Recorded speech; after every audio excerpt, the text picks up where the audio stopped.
Hi, everybody. Before we get to another great interview, please do me a favor and subscribe.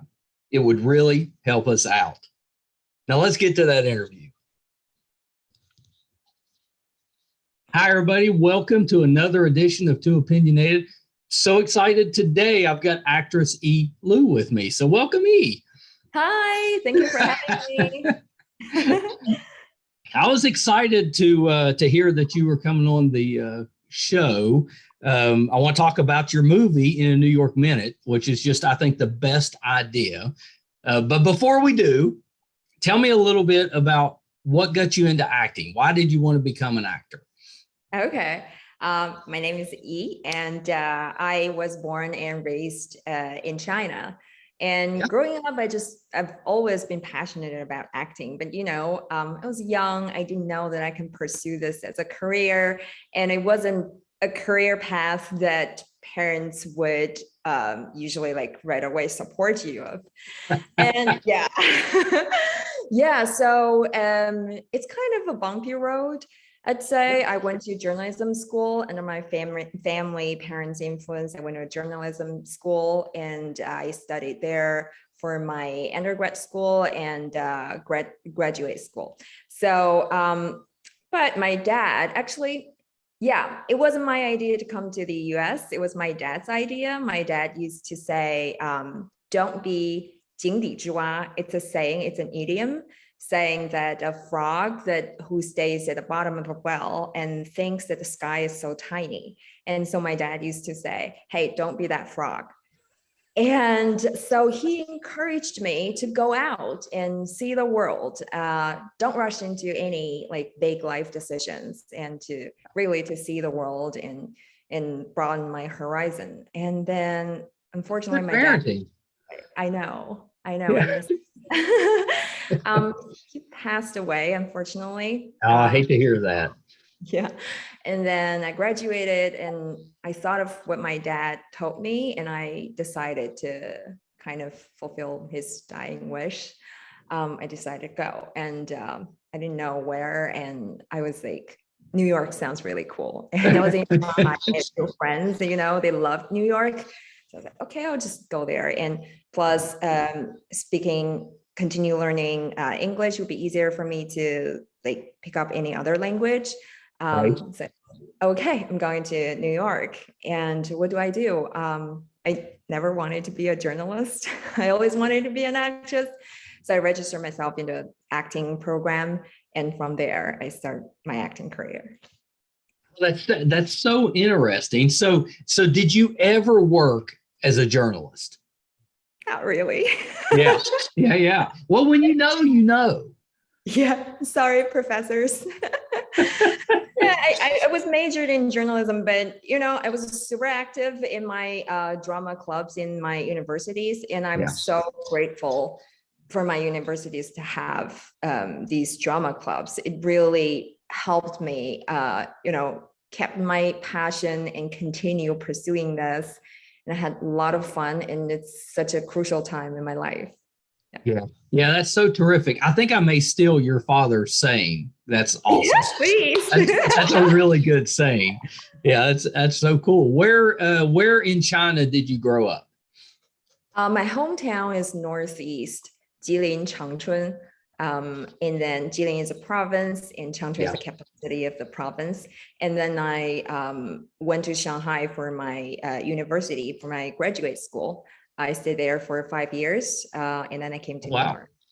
How far away is Shanghai from your home city? It's about like, don't quote me wrong, but like 4 to 6 hours of flight. Oh yeah, so it's a ways. Yeah. My wife works for Live Nation, and she spent she was over there for the Olympics. So she was in Beijing for the 2008 Olympics, which is just like one of the best things that's ever happened to her. She absolutely loves it over there. Awesome. Yeah, I always tell the story of, the months leading up to her leaving, she played, the language tapes to try to learn to speak, and she played it in the car just all the time. She's playing Mandarin. And so me and the kids were picking up all of these phrases. By the time she left, we could all speak just a little bit, like not well, but we could speak a little bit. Awesome. Yeah, it was kind of cool at the time, but then we didn't have any, way to keep using it. Yeah. So we've lost it over time. She can still speak a little bit, but we've lost it because we didn't have anybody to practice with. It's difficult. It's really, it's difficult. It is a very difficult language, looking from the outside in. But I think it's such a cool language. Like, it just sounds really great when you're speaking it. So I really, really enjoyed it, but just, shame on me for not keeping up with it. I can continue. When did you start learning English? Were you still in China at the time, or did you learn most of it when you came over here? I think I learned most of the English after I came to the US. Yeah. We studied English in college, universities, but I've never spoke English in China. No, like you said, the same thing. Yeah, you got to have somebody to talk to. There is no environment, so I don't get to use a lot of the words. My vocabulary is smaller. I have some basic grammar. But it was enough to pass the exams. And that's not very practical. And a lot of the expressions that I learned is actually not really what we're using in day-to-day life here. Yeah, and I get that. It was very interesting that a lot of the words was British. Right. Yeah, and for example, queue versus line. And I remember the first week I got in New York and I was in Starbucks. I was dying for a coffee, and I asked a lady in the line and said, "Excuse me, is this the queue?" And then the lady looked at me. "Excuse me, what did you say?" I had no clue what you were talking about. Yeah, I still remember that. Yeah. So I studied most of it after I came here. I have to. Yeah, well, right. Yeah, it would definitely be a hindrance, I think, if you didn't speak at least a little of it, if you're going into acting. Yeah, and also people speak really fast. Versus when I learned English in China, we were listening to the tapes, which is okay. No one speak that slow. Right. Yeah, but it's very slow, so you can kind of get the hang. See, you should have came to West Virginia, because we just naturally speak slower than they do. That would have been nice. New York does everything so fast. Yeah. And actually, everybody speaks English. Well, not everybody, but a lot of people here speaks English with an accent. I couldn't figure out where to go when I was on the train. It was just difficult. Plus, the signal sometimes in and out, it wasn't super clear, and it was so lost in the first couple of weeks. Yeah. Oh, I totally get it. The first time I went to New York, I was just walking around, but I was just standing because I just kept letting people pass. I didn't want to be rude, so I was just letting people go. And a police officer came up behind me and he said, "Buddy," he said, "if you don't just go, you're going to be standing here all day long." And he was right, because everybody's moving so fast, they don't even hesitate. And I was hesitating, because I didn't want to be rude. And I mean, who knows how long I stood there, but you can't get anywhere if you don't just go. Yeah, very good case. So what was your first entry into acting? Once you got through school, I'm assuming you did theater in school. What was your first, let's say, paid acting job? I love that. So I remember I did a commercial. The first paid acting gig is a commercial. Oh my God, I still remember how happy I was after booking the job, a paid job. And I remember the call time was fairly early. Oh, I was so excited. I just want to hug everybody on the street. Yeah, and it was just a small part in a commercial, but I was so excited. Yeah, it's a big deal. Yeah, I was like, oh yeah, it paid off. All this hard work, yeah, but who knows? It was just the beginning. Yeah. Yeah. Did you call home to family to I let them know did. you were actually a working actor now? I did. And right after I received the email, I called my mom. But it's hard. That's when I realized it's hard for other people to resonate with me, that kind of feeling. And kind of sad that I felt a bit lonely. No, I get that. Yeah, and I'm like in a foreign country, not at that point, there weren't that many, definitely no families and weren't that Right. many friends that I can express this. And yeah, but I was really excited. I called my mom, I texted my cousin and my friends. Of course, people say that, oh, we were so happy for you, but I feel like Yeah, it's tough because most people don't really get it. They don't quite understand, what that feeling's like. And then if you're new to a country and you're just trying to find yourself, fit in, I get where that would be lonely. I think it would be. yeah. Yes. And that Yeah. actually, I think that's one of the reasons that I feel I felt that I resonate with Angel Lee, the character in the movie. Yeah. Yeah. So let's talk about the movie. I want to make sure I get it right. In a New York Minute. So we had Celia was on, and she was terrific. She was the best, and she talked about just how much she loved this movie. So let me hear it from you. Tell me a little bit about what the movie's about. Oh, it's about love and freedom. I really love the movie. Like the first time I read the script, I was like, wow, this is a great story. And I loved the structure. I so love it. And I feel like it's different, yet everything all tied together. And I feel like it's just like real life, that we're not really that far apart from another so-called stranger. And I'm like, I really like it. And when I read the part for Angel, I felt really resonated with her, because I feel like, okay, I'm an immigrant.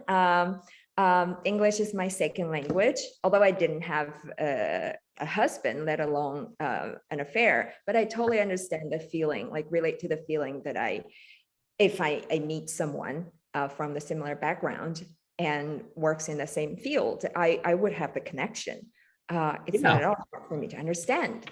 Yeah, and then I talked with Mandy. I think we were pretty much on the same page with this movie and this character. Yeah, and things just quickly come together. Yeah. Yeah. I love the fact that you're getting three different stories, but they end up tying together. And you don't, unless I guess you kind of know it going in, but you don't really expect them to tie together, but they do, which I think is kind of neat. Yeah. It's kind of a neat way to do it. So your character is you're married, but supposedly in kind of a loveless marriage, and you're having an affair. So what was it like portraying that? Because I get you can relate with some of maybe the loneliness side of it, because I think that for me that would be a very lonely situation. You'd feel a lot of guilt. You'd want to make the marriage work, but it's not working. So maybe, you're stepping out of the marriage, so you feel guilty. But, how did you approach that character? What was it like for you? I think I feel my character, a lot of the emotions and the perspective is kind of universal, such as loneliness, longing for love. It's very easy to understand and approach. For me, Angelique is such a realistic character. I feel like she's just out there. I may run into her on the street. I just don't know. And in fact, all the characters in the story, I feel they're all very realistic. Yeah, they are. They're really realistic. It's almost like watching a movie of just like close friends, you know, because it all seems familiar. You're listening and you're like, oh, I know these people. Yeah. And the complex is that, so the complex is that I feel I want my marriage to work.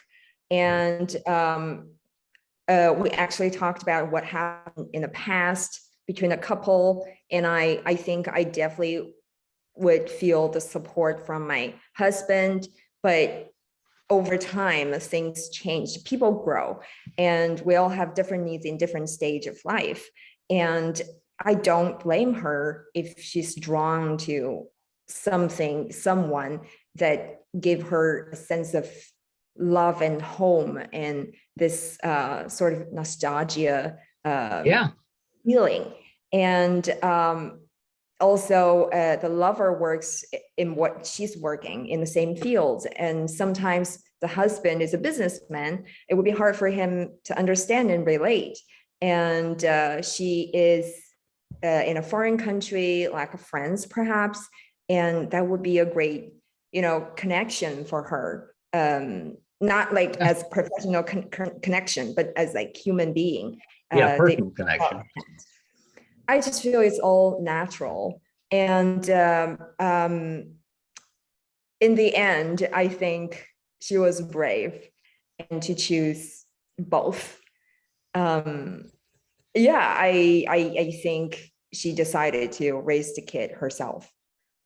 Yeah, it's pretty great. And I feel she has grown out of a stage of her life. Yeah. It's almost like she's kind of taking control. Yes. You know, of her own life. Yeah. You know, I think that's pretty neat. That's pretty neat. Yeah, it's like growing stronger. Yeah. Yeah.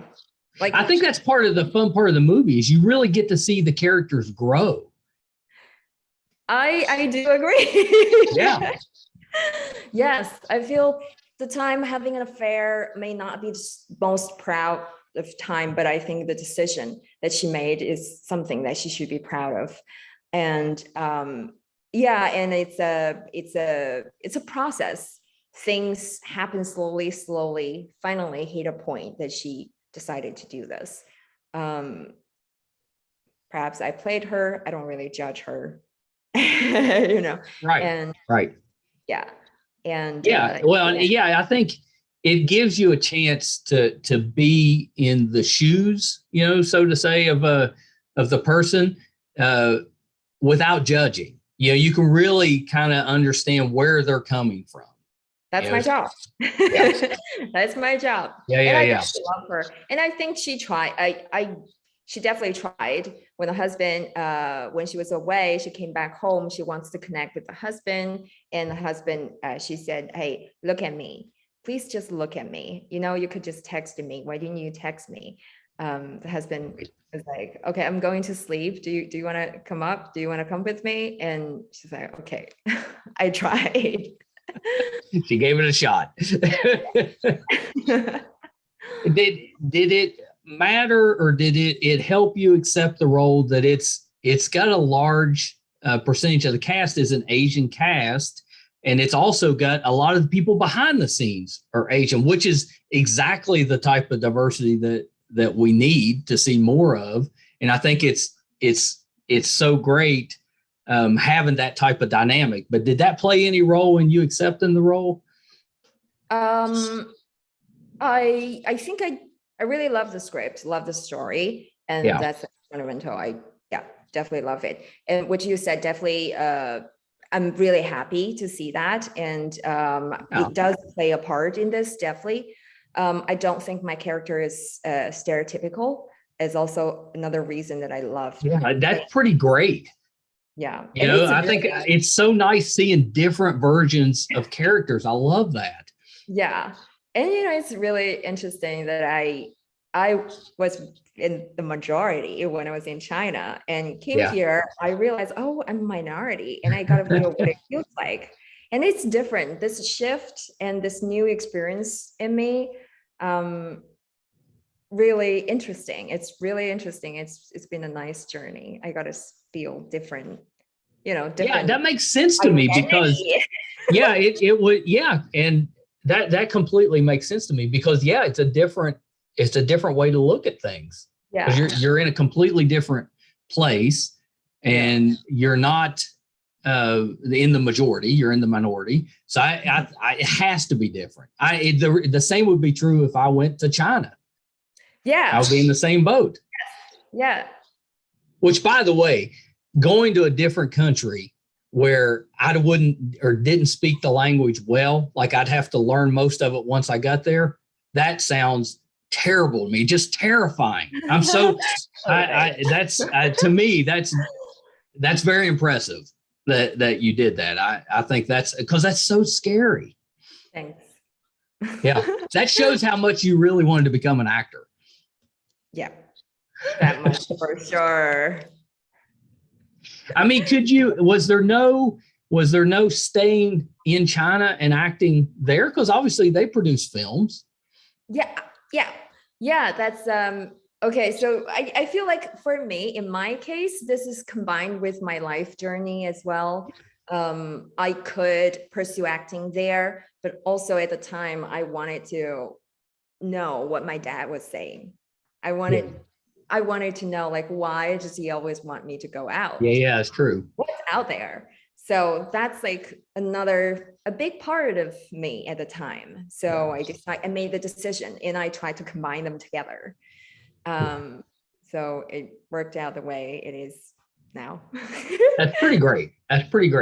Has your mother got to see you act in anything?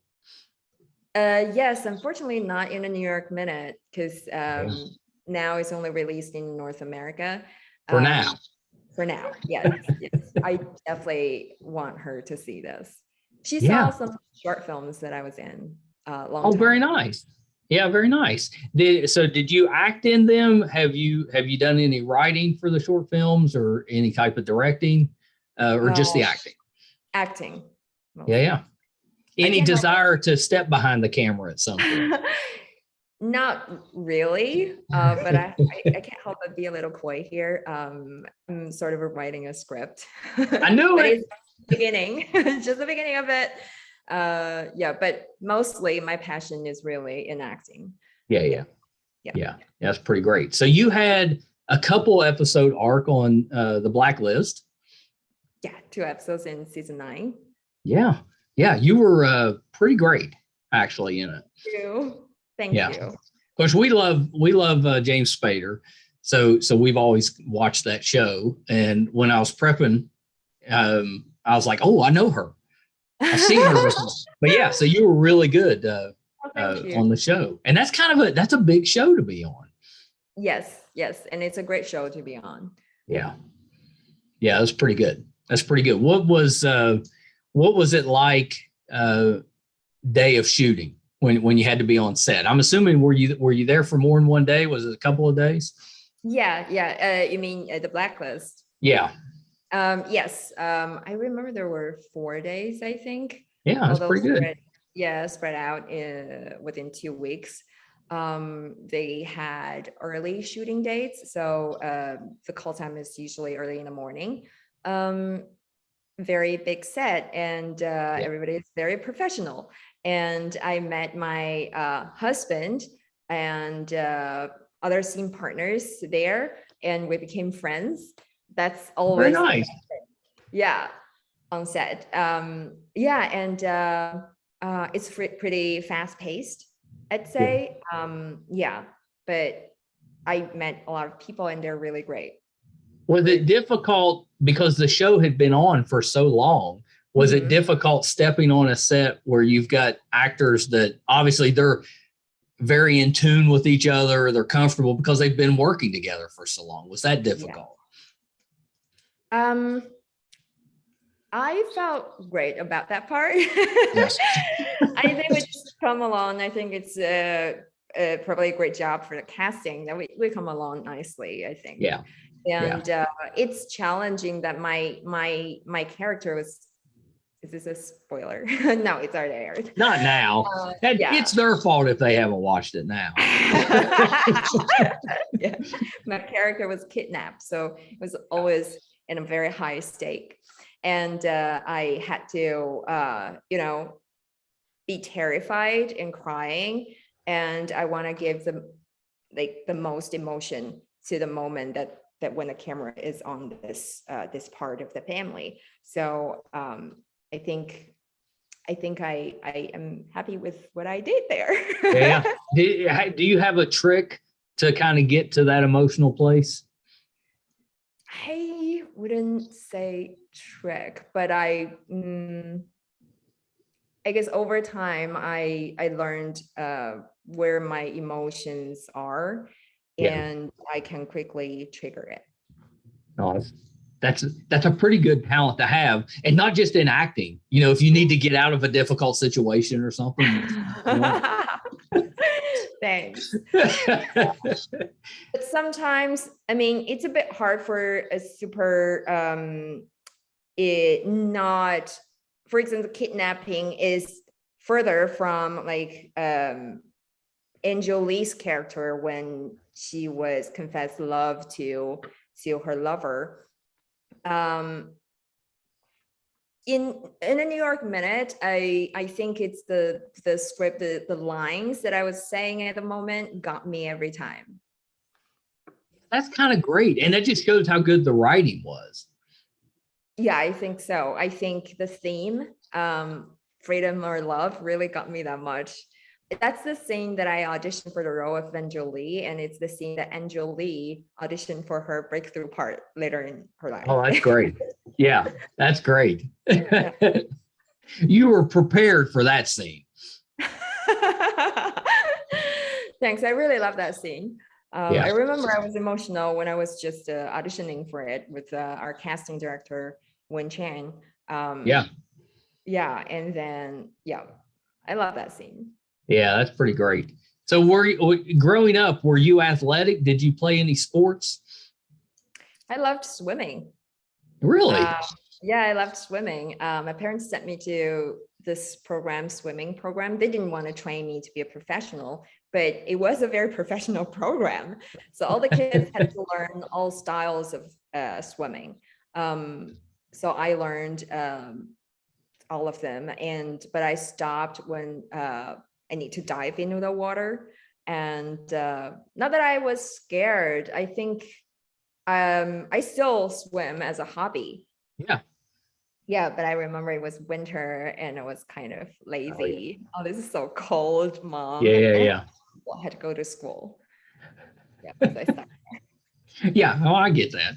Have you had to train for a role? If you had a physical role where you've had to do some type of training for? I haven't got the chance to do it yet. Yeah, but I'm very looking forward to it. Yeah. That would be cool. You need to, do some boxing or some type of martial arts or maybe a weapon. Maybe have a weapon. I would love that. I did kickboxing a little bit before the pandemic happened. Oh, okay. Yeah. I should pick up where I left. Yeah. Because at some point you're going to either need to be the hero or the villain. So you're probably going to need to know something. Look forward to it. Is there a genre that you haven't got a chance to play that you would like to try? Sci-fi. Oh, I like that. That fits right into the nerdiness stuff with me. I'd love to be in the future. Yeah. Future surreal setting. I think that would be cool. I like this. So, okay. So the year is 2079 and you are a professional swimmer that has gotten injured by some type of, I don't know, you have been hit by a laser or something sci-fi-ish and you've gotten hurt. So you can't be a professional swimmer anymore. It's impossible. So you're very depressed, you're down on your luck, and you accidentally fall into solving crime. That's my pitch. That would happen if that's really in the story. I know. I think there's something there. We'll workshop it. Totally. No, I love this. Nobody ever says sci-fi. I love that because that's such a fun genre. You know, everybody loves sci-fi. Not everybody wants to admit it, but everybody loves it. They fulfill the fantasy of our very nature, like seeing the future and dream of ideal or less ideal world. Like that. I could also see you doing like fantasy where you wield some type of magic. Oh, I love that too. I love that too. Because that would fit. Fantasy, sci-fi, they go kind of hand in hand. They're just sci-fi is usually in the future. Fantasy is usually in the past. Yeah. But they're all fantasy. I'm gonna get you some fun jobs. That's once everybody starts watching this, they'll be like, oh yeah, we got to get her for our science fiction movie coming out. Really looking forward to that. Yeah. The phone will be ringing. I'll start training now. Yeah. Start training now. Start practicing the kickboxing. Yeah. You know, although probably have to do something different since you got injured swimming. So, you know, I guess it could be upper body. Maybe you know your legs were fine. It was more the upper body that got hurt. Yeah. You'll kick well, maybe. I don't know. One part of my body compromised, other part will come. That's right. That's right. Yeah. See, I like that. See, we're this close to having this script written. When you went through, because you're in New York, when you went through the last couple of years and we were going through the quarantine and just the nonsense going on, you know, how did you spend your time? Did you learn an instrument? Is that when you started writing on a screenplay? You know, what did you do during your time? Or were you like me and just binge watched a lot of stuff? I definitely watched a lot of stuff. Yeah. And I feel I have a lot of catch up to do with American television, TV shows that I haven't got a chance to watch, you know, like before I came, even like. Well, that's true. There's some good TV out there. Oh, yeah. And then I actually learned miniature painting. Really? Yes. Like, okay, so are we talking like artistic miniatures or are we talking more like the Dungeons and Dragons type miniatures? Dungeons and Dragons miniature painting. Oh my gosh. Yeah, you just went way up here with me. That's so great. I can show you some. Yeah, you have to. Yeah. You have to. Yeah, you can't just mention that and not show it.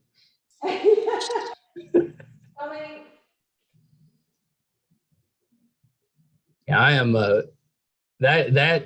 love, you know, I was a Dungeons and Dragons player growing up and loved to play, and I had a ton of miniatures, but I could not paint any of them. Very excited to see what you've got going on here. Okay. This is a bit bigger. Oh my gosh. This is bigger. I actually sold one. Yeah, that's awesome. Another one. This one, I feel it's more half done. I would definitely put more grass and stuff on the rock. It's pretty good though. I want to do some gold or silver color on the stone. That's so good. The smaller one. Oh my gosh, you're really good. Yeah, there you go. Yeah, you're really talented. Oh, thank you. Yeah, if this acting stuff doesn't work out, we know what you're going to be doing. This has been really therapeutic for me. Now, the question is, have you ever played Dungeons and Dragons? I have not. Oh, yeah, you need to now. Look at that. Yeah. You're so good at that. Thank you. Thank you so much. I actually got married during the pandemic. That's another. Oh, congratulations. Yes. And my husband is a Dungeon and Dragon fan, and he plays all the time. Oh, so you've been painting stuff for him to use. You can definitely use it. Yeah. He's missing out if he's not. I would be making my characters based on whatever you painted. I'd be like, okay, now I'm going to design a character around that. That would be really cool. Yeah, I do this. I do a lot of them. I have a whole cabinet of it. Yeah, that's so great. I'm assuming that that's a way for you to relax, to kind of escape from the pressure of acting. Yeah. It's really cool. Before the pandemic, I used to go to a lot of acting workshops and like movement classes. I go to kickboxing, occasionally swimming. After the pandemic, I was being very cautious. I didn't want to get sick, and I'm so far from my families. I don't want them to worry. That's right. You gotta be careful. Stayed inside, and I found this to be a great outlet for me. Of all the people I've talked to about what they did during the pandemic, yours is my favorite. That's the best. Oh, thank you. It's really fun. Now auditions are getting back, and I'm looking into going to workshops again and kickboxing again. Pick them back up. Haven't done it for a while. Yeah. Don't give up on that though. You got to do that once in a while. Absolutely. Yeah, that's pretty fun. All the brushes. So did you and your husband know each other pre-pandemic? How did you meet somebody during the pandemic? Yeah, that would be tough, but we knew each other from before. Okay. And and during the pandemic, we're like 24/7, in each other's face, this close. I was going to say, did he try the we're both stuck here by ourselves, we should probably just hang out together, we've been careful, so then we wouldn't be by ourselves, and the next thing you know, you're married. Yeah. And we were like, oh, good, we didn't kill each other, so we can do it for longer period of time then. Yeah, I totally get it. My wife and I we were already married, but she travels. Pre-pandemic, she was gone, half the month, every month. Well, and then the pandemic came, no more traveling. So then we really had to find out if we could actually stand each other, because we're together 24 hours a day. Well, and I found out I can definitely stand her. She's the best.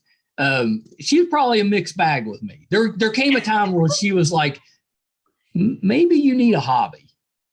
Oh, that's great. I'm sure she loves you. Oh yeah. No, that was one of the good things I think about the pandemic, is you really get to spend quality time with people that you love. And that I think was something that if we realized at the time that it was going to go on that long, maybe we'd have taken better advantage of it. Because the chances are you're never going to have that again. Yeah. That length of time where you're just stuck. That's hopefully that's not going to happen again. Yeah. We don't know when it's going to end. We thought it's going to end, and then there's second wave. So it's been dragging for so long. And I'm sure you were like everybody else. They're like, I can do this for a week, no problem. And then it's a couple of weeks, and you're like, okay, a month. It's a little annoying, but I can do it for a month, no big deal. Yeah. And then you got sick of cooking, and you got sick of watching TV, and you didn't have any way to work out. So you're just eating all the time. And then you're like, all right, I'm done with this. I'm sick of it. But then it just kept going. Yeah. We have to find a way to deal with it. Find peace in it. Yeah. That's it. You just got to roll with it. Yeah. We had a hard time because we had 3 grandbabies born during that time, which was great, except we had that early period where we couldn't interact with them as much as we would like, because we were being careful. So that was really difficult. I mean, they didn't know because they were so little, but it was very hard on the rest of us, because we just wanted, you just want to get in there, but you wanted to be safe, and you didn't want to put them at risk. And so that part was hard. Thankfully, now we got grandbabies. They're around all the time. So that's been nice getting past that. Sweet. Yeah. Yeah. They are also tend to have some type of cold or something going on. They're little, so they catch everything. So you're Yeah. always catching little colds and stuff, because you're around all the time. Yeah. Yeah. And it's just stressful that they're small and Yeah. young and yeah. Yeah, but pretty great. It's been a pretty good couple of years. We're grandparenting. I'll tell you, so much better than parenting because you get to all the good and then just send them home. Spoil them as much as you That's it. want. You get to spoil them. I had two of the boys had birthdays this week. So I got to do the parental revenge thing. So I went out and bought them the noisiest toy that I could find and sent it home with them. Oh my God, that's hilarious. I got them bullet trains. They're a little toy. It's a bullet train, but they light up like with a strobe light and it makes the loudest train noises. And you can't turn, you can turn it off, but it doesn't stop. Like if it's on, it just keeps going. And I was like, oh, I'm getting that. Yeah. Our kids, not very happy with that. I thought it was hilarious. And they're working from home. Yeah. But I bet Like, happy birthday. Oh, that's funny. Yeah. They're not too happy with me right now, but I've had a good week of laughing about it. It'll be fun later. It'll be fun later. So a couple of things, E, before we wrap up, where can we go to watch In a New York Minute? It's on many platforms, such as Apple TV, Amazon Prime Video, YouTube. Oh my God. I can keep going with this. A Google Play. Oh, yeah. It's everywhere. Oh, yeah, it's everywhere. There is a list. We showed it in our studio and had normally when we show something here, it's either something scary or like a superhero movie. So it's usually just mainly the guys hanging out. But this one, we got to have all the couples, all the kids and their husbands and wives, and everybody came over and we watched. That was our romantic evening. We brought in some food and we loved it. It had 100%. Everybody loved it. Oh, thank you. Because we always test it. What do you think? You like that? And yeah, it was really well received. And I think it's not, the writing is really good. The dialogue's really good, but the acting, I thought amazing. Thank Your character was, to me, at times was just heartbreaking. Some of the emotions that were kind of going across your face and the things you were going with, to me, I was like, oh, that's rough. That's rough. But I thought you did a really good job with it. And then by the end of it, you're rooting for your character. And I thought that was kind of fun. Yeah. Thank you. So a couple last things. Anything else that you're working on that we can kind of keep an eye out for? I'm still auditioning and hopefully there are things coming up soon. And let's see how my script is going.